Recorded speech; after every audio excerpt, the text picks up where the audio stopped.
The following is transcribed. Welcome to Bat-Supe, the never nutritious, definitely delicious podcast dedicated to the old-time radio adventures of Superman and the dynamic duo. Buckle your utility belts for lots of sitting by the phone, plenty of self-recrimination, and sibling rivalry galore.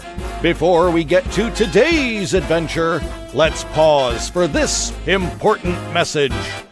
Hey, gang, we know that we interrupt this program for a special report from the Reciprocal News Anchor Desk. I'm Scoop Digger. We've just learned that the Fourth National Bank has been robbed. Officials say that sometime over the weekend, the vault was opened and relieved of an undisclosed amount of cash. Several safety deposit boxes were also relieved of their contents, and what has been described as a baffling crime. No alarm sounded, and there was no indication of forced entry. Bank manager Holden Cash wants to assure the public that there is a plan to provide restitution to customers for lost assets, saying, quote, "Bank employees are already mobilizing to mow lawns on weekends to help make up for the losses," unquote. Meanwhile, Police Chief Perp Walker says it's as if someone just entered the alarm codes and walked right in. He went on to say that while no arrests have been made so far, the investigation is promising, and they're hoping to have a suspect in custody soon. We'll have more on this late-breaking story as it happens. Meanwhile, we return you to your regularly scheduled podcast already in progress, and don't forget, it's Seamus and Sandy at the top of the hour. From the Reciprocal News Anchor Desk, this is Scoop Digger. And that's why they call it football. So make sure Mom is giving you plenty of that never nutritious, definitely delicious Bat-Supe. And keep listening for more fun fitness tips. Interrupting Cal says.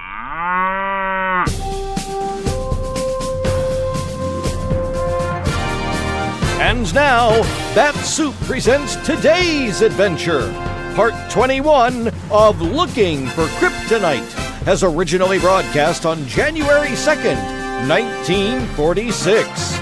Kellogg's Pep, the super delicious cereal, presents The Adventures of Superman. Faster than a speeding bullet, more powerful than a locomotive, able to leap tall buildings at a single bound. Look, up in the sky, it's a bird, it's a plane, it's Superman. Yes, it's Superman. And today, the wily Mr. Jones is waiting to catch the Man of Steel in his trap. We'll learn what happens in a moment, but right now, let's see what Dan McCullough has in store for us. You know, gang, if there were a Hall of Fame for funny paper characters, we could hang pictures of those comic buttons you're all collecting from packages of Kellogg's Pep. Because every one of those characters is really famous. Take Orphan Annie, for instance.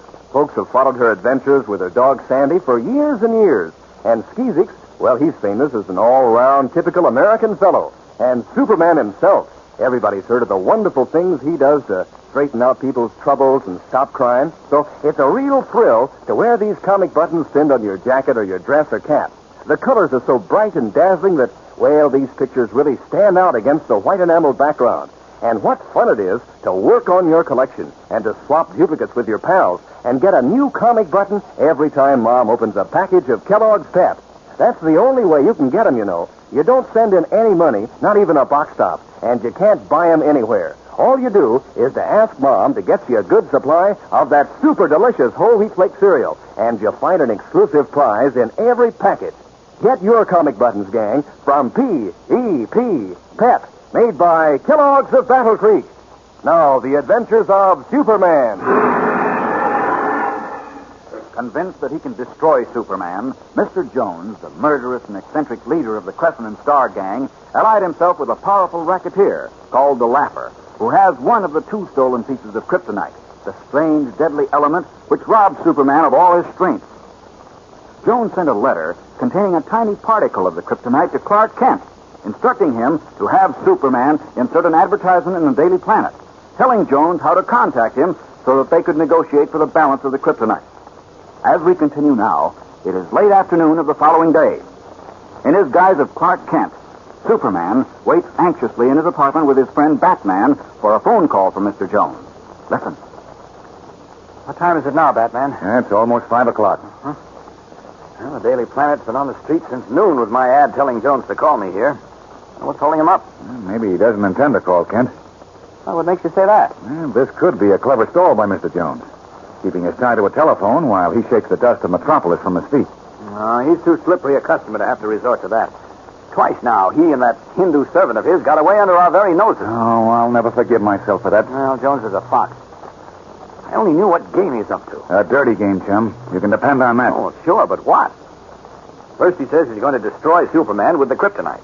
Then he writes me a letter telling me to contact Superman so they can negotiate for the stuff. Well, it's obvious he's trying to trap you. That's the trouble. It's too obvious. Jones is far too clever for that. Well, we'll know more when he calls. If he calls. No, I think he will. Oh, I don't... Oh, hold everything. Might be he now. If it is, hold the phone a little away from your ear so I can listen in. Right. Hello? Mr. Kent? Yes, who? Mr. Jones. Oh, yes, Mr. Jones. I understand you've been in touch with Superman since you received my note yesterday. Yes, I was lucky enough to be able to contact him. That's a hot one. Did you show him the sliver of kryptonite I enclosed? He saw it. I presume he's interested in securing the 2 stolen pieces. That's right, Mr. Jones. Do you have them? I do. And I'm willing to give them to Superman. What? You are? For a price, of course. Oh, what's your price? My representative will inform Superman of that personally. Who is your representative? My brother has consented to act for me. You mean your twin brother, Algernon Phillips? Exactly.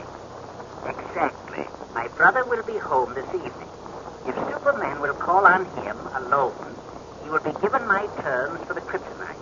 If Superman accepts the terms, my brother will tell me when I communicate with him later, and I will then arrange for the transaction to be carried out. Is that clear? Well, yes, but I... Goodbye, Mr. Kent. Wait a minute. Hello? Hello? Oh, he hung up. Did you hear everything, Batman? I sure did. Now, look, I don't like this. Jones knows he can't make any deals with Superman. Well, a crook believes every man has his price. No, I don't like it, I tell you. He's setting a trap for you. Uh-huh, that's what we're going to find out. Come on. Where? There are a couple of hours left before dark. Plenty of time for us to look the land over thoroughly. I'll strip down to my costume and we'll make the first look-see at Algernon Phillips's house by air. I still don't like it, but okay if you say so. I'll give Robin a ring and have him meet us. He's a smart little potato and might come in handy. Good. P-L-2-1. But even as Kent and Batman prepare to investigate the home of Algernon Phillips, the gentle little choir leader has just been roughly pushed into his twin brother's hideout by 2 burly men and Tara, Mr. Jones's Hindu servant. The slender, scholarly Mr. Jones settled his shawl around his thin shoulders and carefully sprayed his throat with his silver atomizer as his brother voiced an angry protest. Oh, what does this mean, Richard? My throat feels fine now. No, don't come any closer to me. You've just been outside and your lungs are full of germs. Nonsense, Richard. It's this hot, foul room that's full of germs. Tell me what this means, Richard. Why I was brought here. Haven't you always been anxious to see me? To try to win me from my evil ways with your stupid preaching? I know now I wasted my breath. I always refused to believe it, Richard, but now I know you're evil clear through. You're a murderer. And so you, my own brother, tried to betray me to my enemies. No, they thought I was you and that Lois Lane, an innocent girl, was in league with me. And to think that all these years I kept a soft spot in my heart for you. I should have known better. I learned long ago that no man is to be trusted. Oh, please don't speak that way, Richard. I implore you to give yourself up to the police and to God. Try to see his way. Give myself up to the police. Listen to the fool, Tara. He is indeed a fool, Master. He's the greatest fool who ever lived. And now he's going to pay for it. And for trying to double-cross me. Pull the bell cord for Marco, Tara. Yes, Master. I don't understand, Richard. What are you going to do? You want me, Mr. Jones? Yes, Marco. Take this gentleman downstairs. Okay, boys. Come on, pal. No, let go of me. Come on, I said. Well, where are you taking me? Let me go, please. Richard. Shut your trap and get going. Goodbye, my saintly brother. Hurry and close the door after you, Marco. There's a draft. Okay, boy. That beastly cold air. Hope it doesn't give me a chill. I must... No, I mustn't. You are not going to spray your throat, Master? No, Tara. I must get used to doing without my atomizer tonight.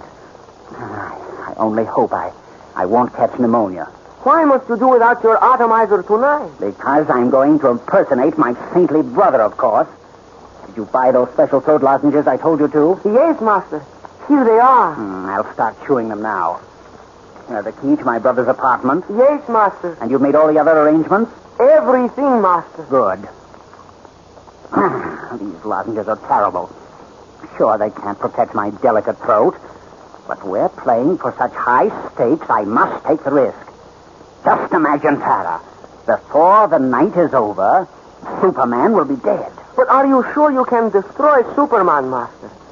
So many others have failed. They have failed. I can't fail. Not with the kryptonite and the other arrangements in Project 3 on Mount George. How do you plan to get Superman to Mount George? You said you were to meet him this evening in your brother's apartment in Metropolis. You see the bottle on the table there? You mean the bottle of ink, master? Which the chemist Bush prepared last night? It looks like ink, but it isn't. No? No. It's a solution of pure kryptonite, dyed the color of ink. When the special rubber stopper is removed from the bottle, the emanations of the kryptonite will make Superman weak as a baby. It is magic, master? What our purpose is, it's better than magic. It's time for me to go to my brother's apartment. See, the cab is ready. I'll spray my throat once more before I leave. If only I don't take pneumonia. Feverishly, Mr. Jones sprays his throat before leaving to set a trap for Superman. We'll return in a moment for the 10th climax of today's episode. But first, here again is your announcer. Say, isn't it swell, gang, that you can have fun with your collection of comic buttons from packages of Kellogg's Pep, any kind of weather and any time of day? Both fellas and girls, too. And whenever you meet up with one of your pals, there's the business of comparing notes on how many you've collected so far and showing off how smart these brilliant-colored buttons look pinned on your jacket or your dress or cap. And it's even more fun trading duplicates, like an extra button with Smitty's picture in exchange for K.O. if you don't have him yet, or Winnie Winkle traded for Smokey Stover, or Smilin' Jack for Superman. Yes, sir, for fun and for doggone good looks, these comic buttons are really on the beam. They're done up in full comic strip colors on a sturdy white enamel button made of real metal, so they last and last. And easy to get? Why, you don't send in a single penny, not even a box stop, and you can't buy them anywhere. All you do is to ask Mom to get you a package or two of that super delicious whole wheat flake cereal, Kellogg's Pep. Then look inside the package for your prize. Another exciting comic button for your collection. Remember, that's an exclusive prize for you from P.E.P. Pep, made by Kellogg's of Battle Creek. Now, back to the adventures of Superman. A nearby steeple clock chimes the hour of 8 as Superman and Batman stand together in a vacant lot under a dark, moonless sky a block from Mr. Algernon Phillips' house. Across the street, Robin, Batman's young companion, keeps watch. Coast looks clear, Batman. I'll drop in on Mr. Phillips now and find out what's what. I don't like it, Superman. I've got a crawly feeling on the back of my neck. That always means danger. Well, frankly, I don't like the setup either. But I can't see anything wrong. Phillips got home about an hour ago, and you and Robin have scouted the place for 2 hours. I've flown over it so many times, I can tell you how many threads there are in his rug. I've examined every inch of the apartment and everything in it. And I'm sure there's no kryptonite there. That's the only thing in the world I have to fear. I know, but I still don't like it. Jones, the sly fox. I've got to take the chance. Must get rid of the kryptonite before it can be used against me again, and against the world. Don't forget the Atom Man. I haven't. And I know you have to take the chance, but... Oh, well, maybe I'm getting to be an old woman, but I'll tell you this. If you aren't out in 1 hour, Robin and I are coming in after you. Oh, I'll be out long before that. So long. Up and away! There we are. I'll ring the doorbell. Here he comes. Everything looks all right. Oh, good evening, Mr. Phillips. Oh, Superman, I've been expecting you. Come in, please. Thank you. Unaware that the slender, scholarly-looking man in the pince-nez glasses and worn smoking jacket is the murderous Mr. Jones, and that what he has identified as an innocent bottle of ink is in reality a solution of kryptonite, Superman walks into the house and into a trap. What will happen? Tomorrow's episode is packed with suspense and drama, fellows and girls, so don't miss it. Tune in, same time, same station, for a thrill a minute in The Adventures of Superman. Faster than a speeding bullet. More powerful than a locomotive. Able to leap tall buildings at a single bound. Look, up in the sky. It's a bird. It's a plane. It's Superman.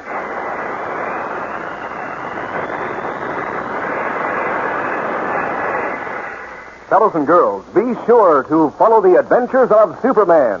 Brought to you every day, Monday through Friday. Same time, same station, by the Grand Old Kellogg Company of Battle Creek. And for other thrilling adventures of Superman, see your local newspaper. Superman is also a copyrighted feature appearing in Superman DC publications. Say, gang, get a load of this. Kellogg's Variety is back. That's the famous variety carton of 6 swell Kellogg cereals in 10 separate packages. Makes breakfast more fun than a picnic.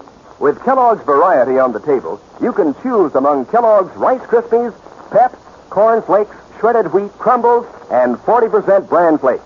Simply help yourself to your favorite. Each box holds a fresh, crisp, heaping portion. So ask Mom to get Kellogg's Variety right away. And be sure to be with us tomorrow for the thrilling adventures of Superman. This is the Mutual Broadcasting System. That was part 21 of Looking for Kryptonite from The Adventures of Superman. Thanks for listening, and be sure to subscribe to Bat-Supe on your favorite podcatcher so new episodes will be dropped on you like an Acme safe falls on a coyote. You can now like us on Facebook, where we'll link you to our YouTube page when new episodes drop, and we'll keep you amused and updated about Bat-Supe goings-on. That's gonna wrap things up for this episode of Bat-Supe, but be sure to tune in next time when you'll hear Superman say... Who do I look like? Little Orphan Annie?